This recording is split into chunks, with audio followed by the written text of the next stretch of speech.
Hello, Oda Michelle here. Just wanted to come on and share a few things with you today. Start with the swap I did with Frances from Happiness Sparkles. She was very generous on the things that she gave me. This hat was a while ago. I can't wait to wear it now. I left the tag on because I wanted to show everybody how beautifully packaged and labeled these little hats are. The Nora Knits that are really cute, and if you go to Happiness Sparkles site, you'll see quite a few little videos about them. They're that just the way that she knits them, like for a wider head. The pattern goes a little differently, and then also this is the like a little head warmer, which I will be using as well if I can steal them away from my daughter, because I'm sure she's going to be wanting them. These hats are so popular with the young girls, and I have to say I think they're super cute too. But anyways, we'll move on to the perfume. I was mentioning to Frances through the comments, and I was actually complaining that I had a little sample bottle of the Sensational by Celine Dion, but I wanted the pretty bottle, and first world problem, right?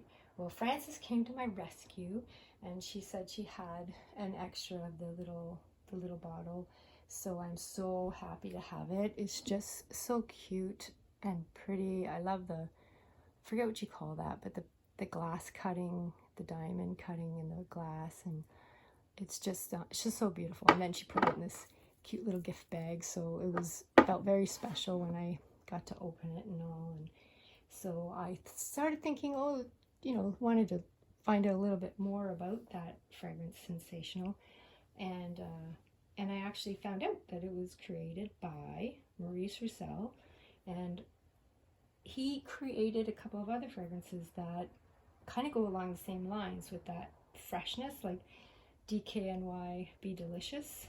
I mean, that was everywhere. Such a fresh scent with the apple, grapefruit, cucumber, and magnolia. The magnolia makes me think of also that Britney Spears Curious fragrance, which is also quite fresh. He seems to do a lot of the like sweeter, fresher ones like that were popular too, of course. And along with this was interesting, the Insolence that I really like, and I know you, Frances, really like Insolence as well.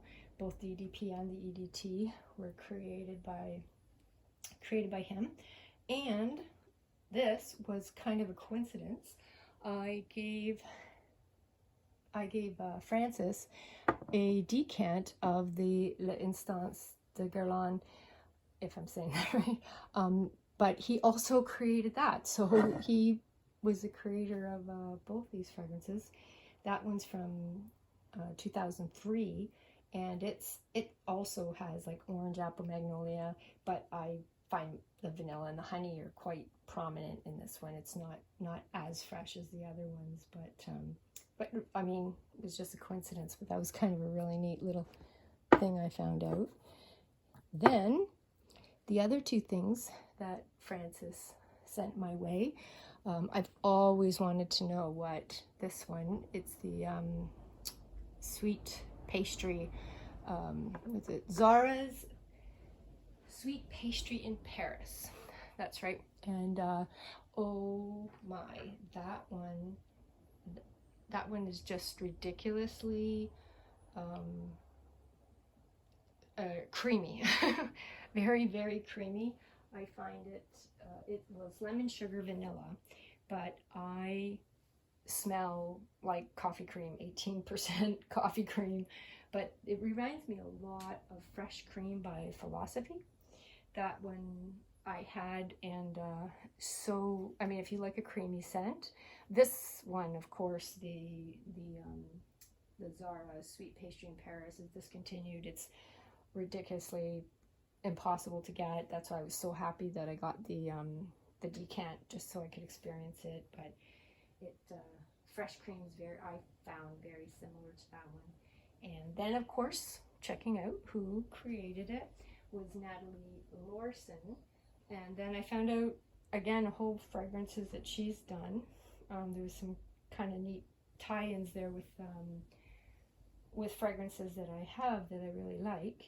And she created Jimmy Choo Fever, which is a really good one. It's plum, lychee, grapefruit, tonka, vanilla, coffee, hazelnut, and sandalwood.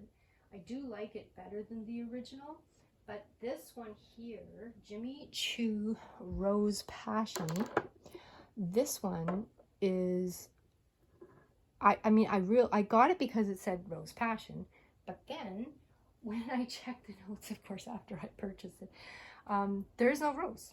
I mean, they don't list rose as a note at all.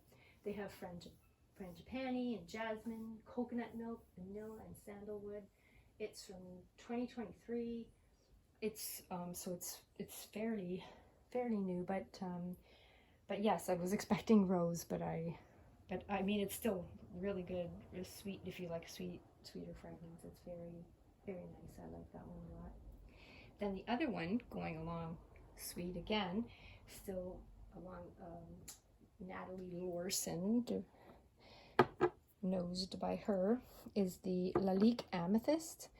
This one, of course, if you are berries, like dark berries, black currant, blackberry, blueberry, mulberry, and there's a little bit of added strawberry there, rose.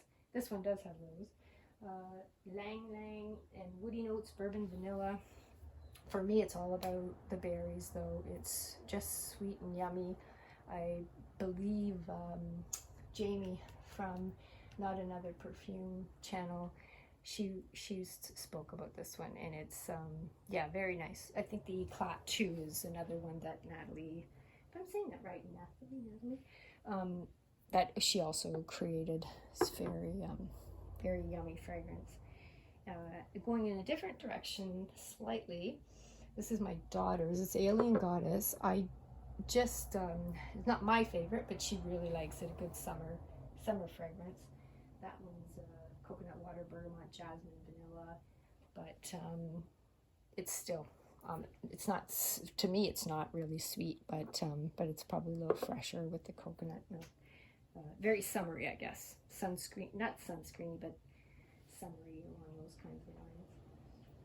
All the black opiums, she had a hand in it, looked like. I didn't count them exactly, but there was like so many there, you may as well say she did most of them.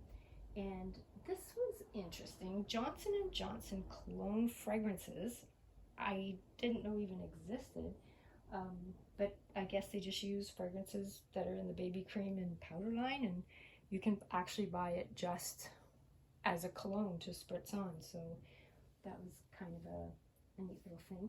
Now this is a very, this is one of my little favorites. It's a Kate Moss fragrance. Again, discontinued, impossible to get if you're looking for it. I was always kind of on the lookout. 2007 it came out, but I came across this one because Ouch 110, he reviewed on his YouTube channel this Kate Moss, as that was his very first YouTube video that he uploaded. So it was, I just thought it would be kind of neat to have, because I mean, I was obsessed with him, especially right in the very beginning, finding out about all the different perfumes. And so I couldn't believe I got it from a reseller at a ridiculously low price, and now I have it. So it's pink pepper, orange blossom, rose and lily of the valley, musk, patchouli, and sandalwood. It's very, I just find it kind of fresh, light floral. But yeah, for me, it's just more of a collector's item is more the reason that I got that. So, okay, and then we'll also talk about the other decant I got from Francis, Classique 2017. That one is, it kind of has like a red, looks like a red dress garter on the bottle. I don't have the, I should have a picture, but anyways, Frances has shown it on her channel before. It is really nice. This is, I'm really, really glad that I got, because I was wondering if I should be on the lookout for this fragrance because it's discontinued, hard to get. So yes, I will be getting that. And then looking who created that one, which this is I was really excited about, is it's Quentin Biche, and I saw him being interviewed on a perfume documentary on YouTube. It was put out by the BBC. It's a 3-part series. Such a good documentary. I really enjoyed. I watched it over and over. Anyways, he gets quite emotional explaining his journey of getting to the school where he was, and then knowing that that would give him a chance that he would be able to do his dream job one day. And I remember him saying how his dream was to be in a public setting and recognize a scent that he'd created, being worn by somebody. And that's obviously come true, because he's created so many fragrances. Specifically, Mugler Angel Muse was one he did on his Complete on 2016. And of course that was everywhere. And then he also was co-creator of Good Girl, which again, I mean, the bottle's iconic. That fragrance was huge. So he definitely got to realize his dream. So I'm quite happy for him, because he just seemed like, you know, I mean, if you're judging by his interview, he just seemed like a nice person who you would want good things to happen for, and it seems like it happened for him. So anyways, there you go. That's my little collection to show off to everybody, and reason was just to say thank you to Frances, because like I said, I was really happy to get this little bottle, and then to be able to experience these 2 fragrances without having to, you know, both of them being discontinued, trying to spend an arm and a leg to get them. And I guess that's what it. And once again, check out the hats and the other little winter headgear that Frances makes with her Nora Knits. I'll put a link, if I can figure it out, in the description down there, and you guys can check them out. Okay, thank you. Bye now.